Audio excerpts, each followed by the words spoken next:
Flakes program with Mary Livingstone, Phil Harris, Dennis Day, Rochester, and yours truly, Don Wilson.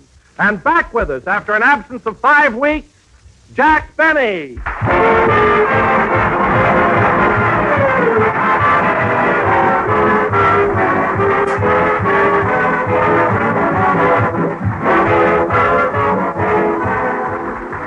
Of course, we've all heard how it takes two to make a bargain. Well, truer words were never said when it comes to modern shopping, because it takes two kinds of currency, cash and ration stamps, to buy many of today's foods. So here's a thought to put in your pocketbook on your shopping expedition next time. Nearly all foods, let's face it, have gone up in price. Gone up anywhere from 2% to 75%. But there's at least one big exception to this general wartime rule. Grape Nuts Flakes is America's fastest-growing breakfast cereal, and because you folks have been switching to that big 12-ounce economy-size package, you're paying, on the average, less for your Grape Nuts Flakes today than you did in 1939. So with the price of many foods where it is today, it's great to know you're doing both your family and your budget a favor when you serve more crisp, toasty brown Grape Nuts Flakes. For they're a real flavor treat. They provide important whole grain nourishment, and they bring you real savings. So plan to buy several packages at a time in the big 12-ounce economy size of unrationed Grape Nuts Flakes.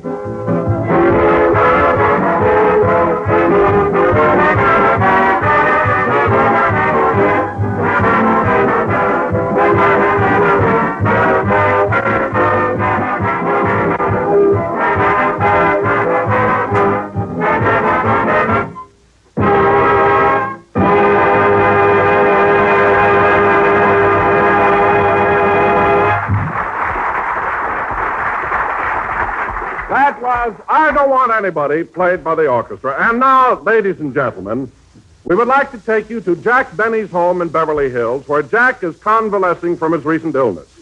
The time, shortly before noon today. The place, Jack's bedroom. Take it away, Beverly Hills. Let's see, I got 2 teaspoons of cherry syrup in it. A couple of drops of menthol. I think it needs another dash of gin.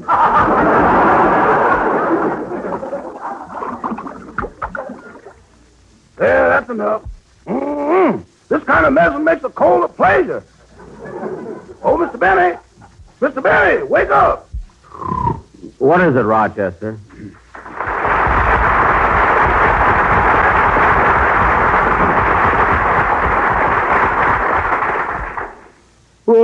What do you want, Rochester? It's time for your cough medicine. I think you'll like it better now. I put more gin in it. More gin? You mean to say this cough medicine I've been drinking has gin in it? You couldn't have that silly grin on your face from just plain What? You may not believe this, but you've been snoring Sweet Adeline. Well, I might have known you to make my cough medicine wrong. Believe me, from now on, I'll have my prescription filled at the drugstore. Okay, boss, but you'll find very few pharmacists with the imagination I got. I don't want imagination. I want my medicine right. Now, put my electric heating pad under the covers. My feet are getting chilly. Electric heating pad? That's the toaster with a towel wrapped around it. I don't care. Plug it in. Yes, sir. Answer the phone. Hello? Mr. Benny's residence. Boudoir extension.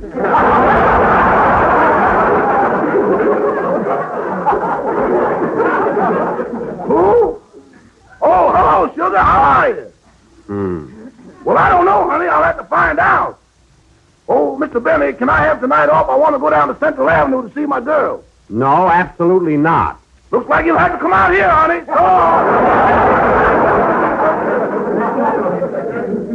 Rochester, you know I'm not feeling well.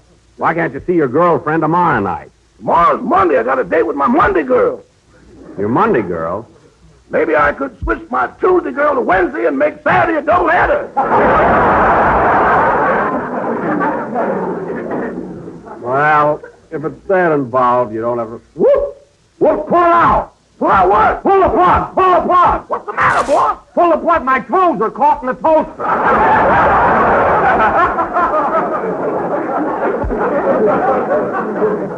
Quick, pull it out. There you are, Mr. Benny. Ooh, my foot burns. Wow, pour some ice water on it, Rochester. Hold still, boss.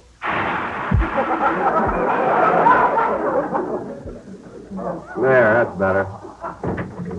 Oh, hello, Mary. What's the matter, Jack? Somebody give you a hot foot?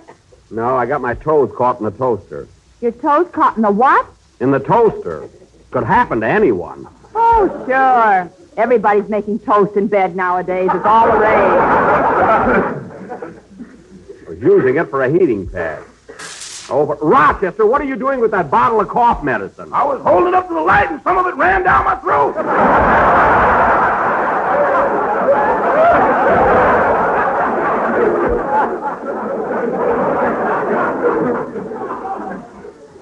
Well, why were you holding it up to the light? I told you some of it ran down my throat. Put that bottle down. Yes, sir. How do you feel, Jack? You think you'll be able to make the show today? I've got to. I can't disappoint my public.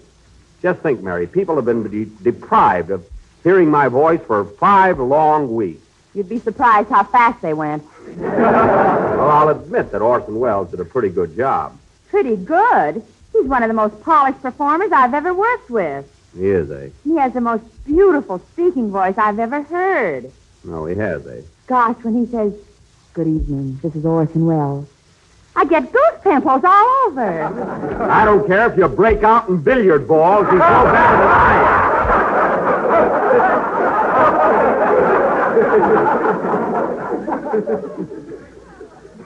Goose pimples.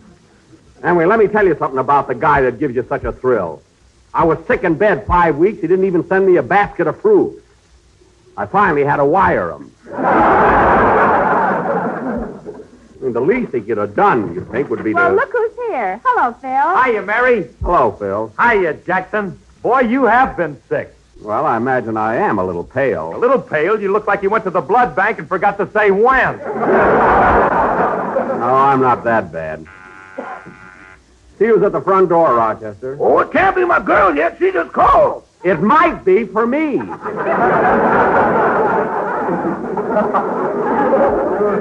My house, remember? Now answer the door. Okay. Say, Jackson, I got a surprise for you. Alice Faye, now appearing in Hello Frisco, Hello, made a dozen donuts for you with her own little hands. A dozen donuts, where are they? Out in the car, I'll get Rochester to help me carry them in. They're that heavy, Phil. Leave them in the car. No, I got to get them out of there. My tires keep going down. That Harris is really bumping his gums.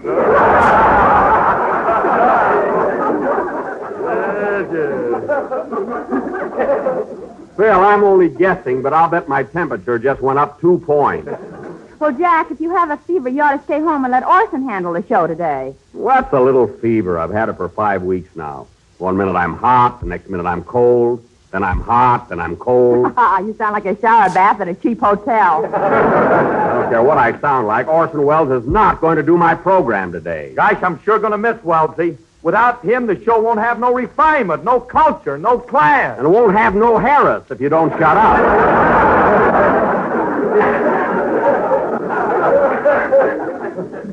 Anyway, what's all this raving about Orson Welles?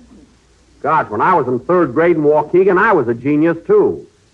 I did something no other pupil ever did before. What'd you do? He joined the Navy. All right, my record still stands. Say, boss, the doctor's here. Do you want to see him? No, Rochester, no. I've been lying here in bed all week because I can't find my pants.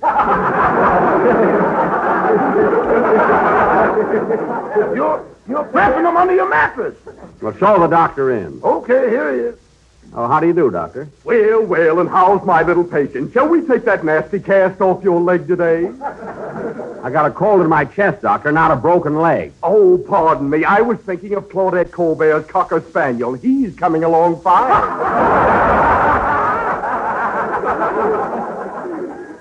Well, I'm glad to hear it. Now, Doc, would you mind examining me? I got to go down to NBC and do a broadcast today. Why? Is Orson Welles sick? No, look, I'm getting better. Now, please examine me. All right, I'll take a look at your chest first. Now, roll up your nightshirt. Okay, here it goes.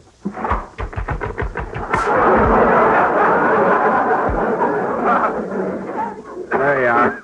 How do I look, Doc? My, you're kind of caved in there. Yeah. Get a load of his chest. That's the only skin hammock I ever saw. Oh, don't be so funny. Hey, Doc. Hey, watch your cigarette, Doc. That's my mouth, not an ashtray. Pardon me. Now, let's see. I think I'll tap your chest. Well, go ahead, tap me. Now, hold still.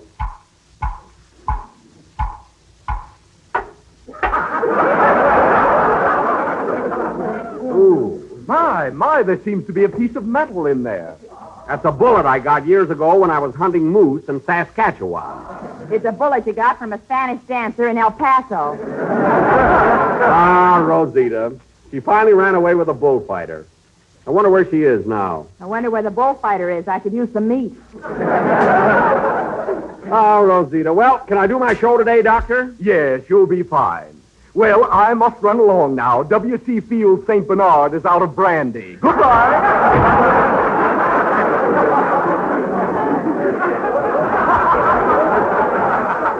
Say, Jackson, I wonder if that doctor's any good. Oh, he must be. He delivered Whirlaway.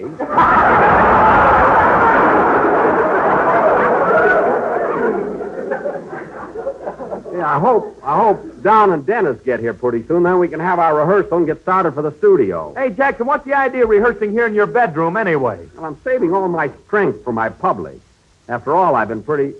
Well, I'll be darned. Oh, Rochester! Yes, boss! Why are you pouring my cough medicine in those cocktail glasses? I thought it might liven up the party! This isn't a party. Now, you put that medicine back in the bottle. Never talk with the guy. He always has to be the host around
Gee, Don and Dennis should be here by now. It's almost 1 o'clock. 1 o'clock already? How about some lunch, Jackson? Okay.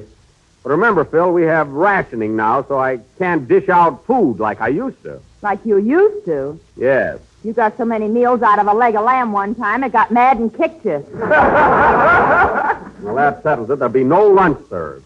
Rochester, the lobster salad, hot rolls, and apple pie a la mode are out. There's a dream meal that can go back to the clouds. Whatever we have, don't serve it. Say, Jackson, I was just wondering, have you still got that crazy boarder of yours? If you're referring to Mr. Billingsley, Phil, he's not crazy. He's not crazy. You know how he made orange juice this morning? He ran the oranges through the ringer. Through the ringer? Then he hung them out to dry. He just likes to try out new things, that's all. As a matter of fact, he... Uh-oh. Speak of the devil, here he is. Yeah. Oh, hello, Mr. Billingsley. Hello, Mr. Benny. Still flat on your mattress, I see.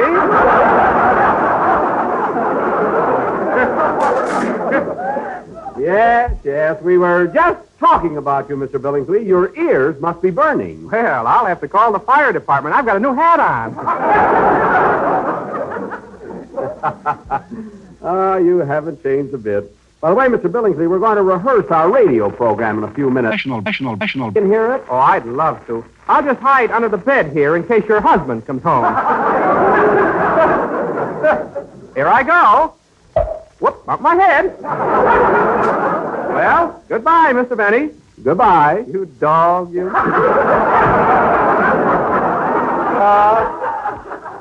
Good old Billingsley.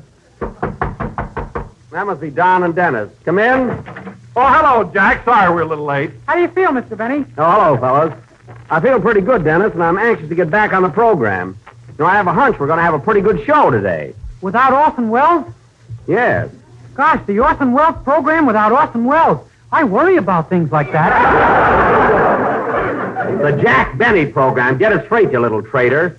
What's the matter with this gang? Oh, Jack, don't be so touchy. You always imagine that people are running you down. I imagine. Yes, you jump at conclusions. If somebody happens to say you're a heel, you always take it the wrong way. Well, how else can I take it? A heel is a heel. You said it. There you are. I imagine things, eh? Well, let's get started with the rehearsal. Rochester, pass the scripts around. Yes, sir. Everybody gets a script and a glass of cough medicine. There'll be no cough medicine. I read this script, boss. A little nectar won't hurt it. Rochester, whenever I need you in the capacity of a dramatic critic, I'll let you know. Now, let's get started, fellas. Now, Don introduces me in the show, and then I come on, and I say... Who can that be? Come in. Hey, it's Miss Harrington, Mr. Wells' secretary. Hello, Miss Harrington. Hello, Dennis. Good afternoon, everybody. Hello, Slugger. My, what an odd bed sheet. It has blue eyes. This is me.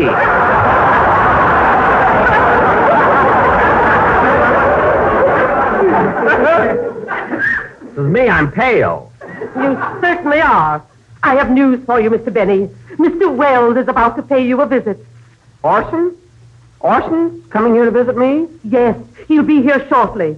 Rochester, I want this room tidied up at once. Yes, Miss Harrington? I want a chair placed beside the bed. Yes, Miss Harrington. And put an X on Mr. Benny's forehead so Mr. Wells can spot him immediately. Now, look, I'm not that pale. Now, Miss Harrington, would you mind sitting over there in the corner? We were just starting to rehearse our program. Rehearse without the master? Mr. Wells won't like it. Nuts to Mr. Wells. I know just how you feel, Daddy.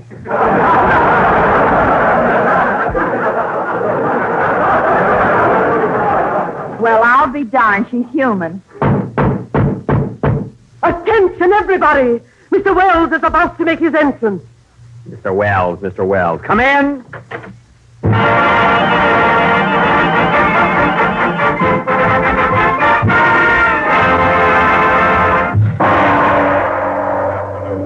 Orson Welles. Well, Wellsy.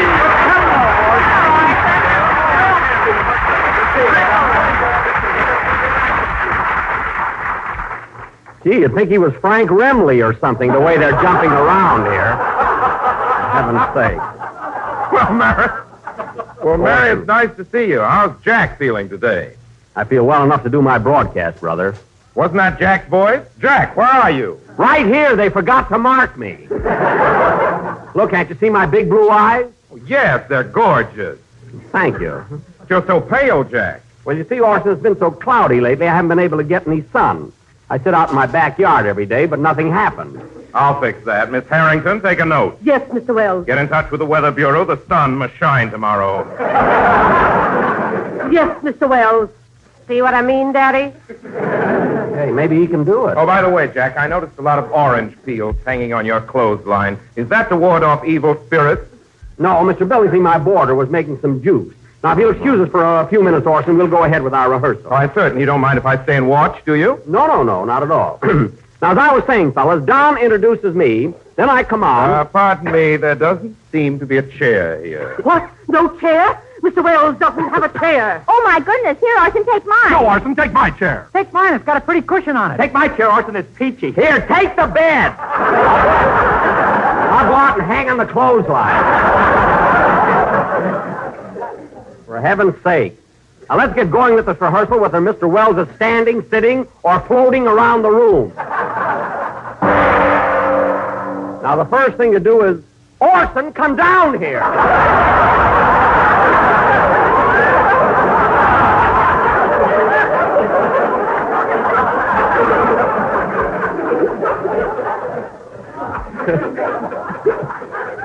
He knows more magic. Now, the first thing to do is run over the dialogue. Run over the dialogue? Oh, no, that'll never do. No.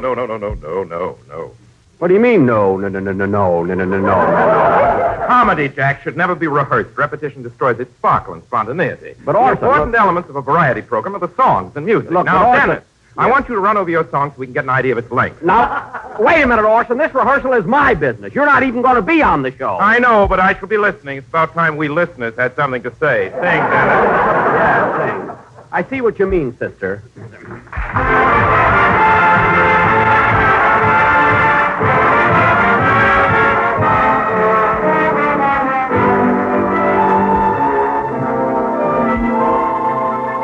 In dreams, we'll always be together beneath a moonlit sky.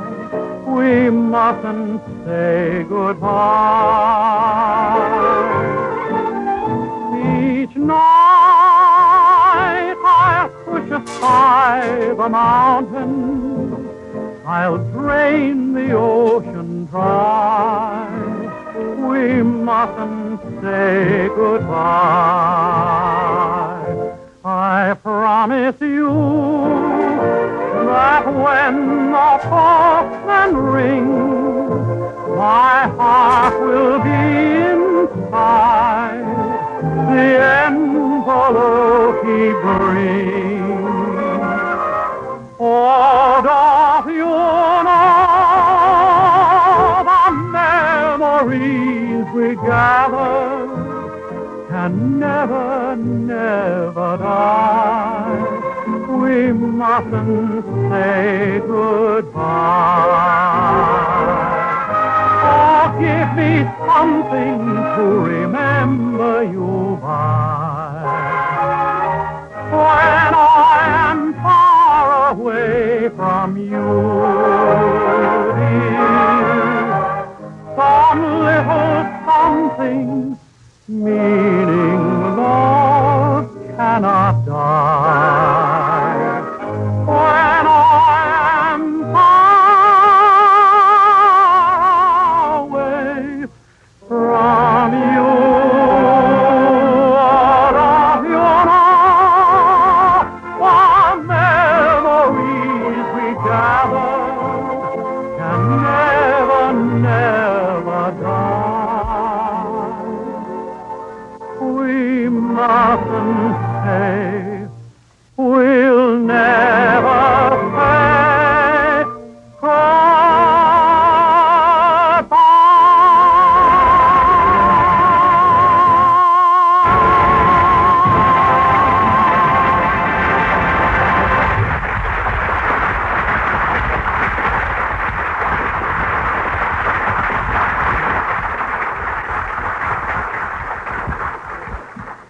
How is that, Mr. Wells? Do you think it'll do for the program? Well, Dennis, I think Mr. Benny should answer that question. After all, he's running a show this week. Darn right I am. Your song was swell, Dennis, but it's a little long. I want you to cut half a minute out. Cut? Half a minute cut of that beautiful ballad would ruin it. Might, at that. Tell you what, Dennis, I want you to add a half a minute Add? to it. You want him to add half a minute and destroy its musical climax? I never thought of that. Leave it alone, Dennis. Leave it alone! You want him to leave it alone and... Now, wait a minute, Orson.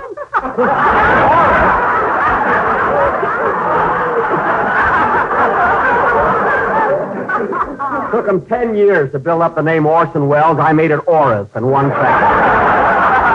Look at Orson. What the heck do you want? I wish I knew. So do I. Look, Orson, it's getting late. You mind? You know. Look, Orson, I'm sorry I killed your gag there. Or I'm glad. I don't know which. Orson, it's getting late. Do you mind if we get on with the rehearsal? Of course not. I'll just glance through this manuscript here on the table. Is it a screenplay? No, that's my autobiography, Orson. I've been working on the story of my life since I've been sick. Intriguing title. Jack Benny, From Rags to Radio. Yes, I was going to call it The Loves of Jack Benny, but I haven't done so well. My. This is a thrilling opening. I, Jack Benny, was born on a farm near Waukegan, Illinois, many years ago. It is thrilling, isn't it? It's a great day of great rejoicing on the farm. Chickens were cackling, cows were mooing, hogs were grunting, and Father was cockeyed. What a celebration. Young Jack Benny, from his very early Pardon me days... for interrupting, Orson, but we've got to get finished with our rehearsal. No. This is interesting. Go ahead, Orson. Go ahead. But, Jack, now, I've got to rehearse the sponsor's message yet. You got to yet? Oh, yes, the sponsor's message. Well, Don, as long as I haven't been on the show for 5 weeks, I thought we'd concentrate on me. Now, just a minute, Jack. You can't seriously believe that we listeners tune in to the Grape Nuts Flakes program every week just to hear about you. But, Orson... Of course not. We want to know how those toasty brown sweet as the nut little flakes are getting along. But, Oswald... We want to know... we want to know if they still... Now, you know I can't louse up the sponsors. No. I got it for now.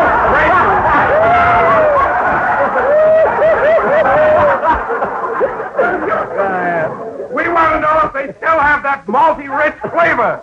And if they... Well, the sponsors? Yeah!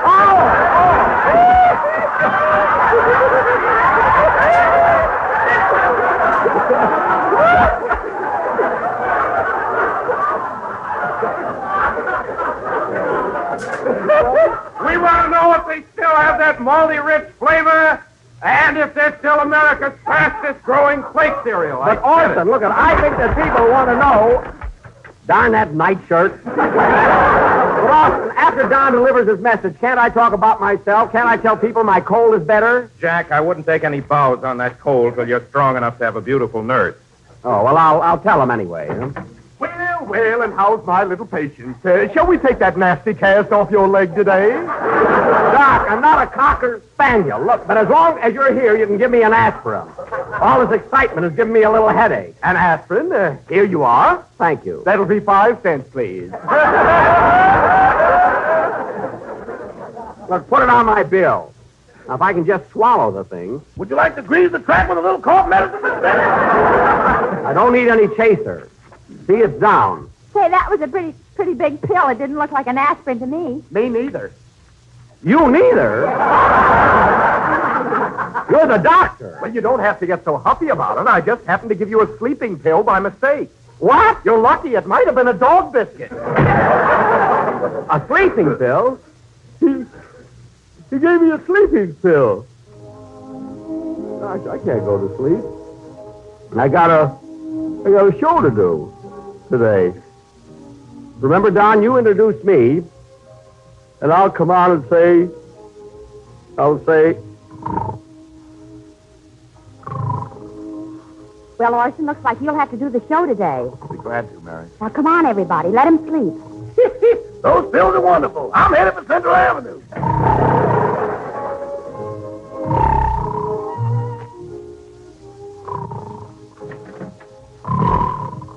I came back for the cough medicine, folks.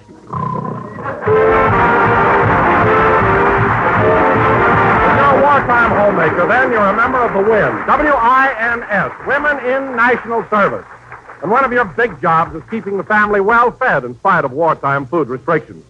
Well, your job will be a lot easier if you serve more unrationed whole grain cereals more often. Cereals such as delicious toasty brown grape nut flakes. Well, our government's nutrition program urges that everybody get the important nourishment of the whole grain cereals every day. And in each luscious bowl full of malty-rich grape nuts flakes and milk, you do get that important whole grain nourishment that includes many of the same essentials found in foods that are scarce. And friends, to enjoy the swell-tasting goodness and the whole grain nourishment of grape nuts flakes, you don't have to give up a single precious ration stamp. So ask for plentiful, nutritious grape nuts flakes in the big 50 12-ounce package tomorrow. Thanks, Orson. Good night, folks.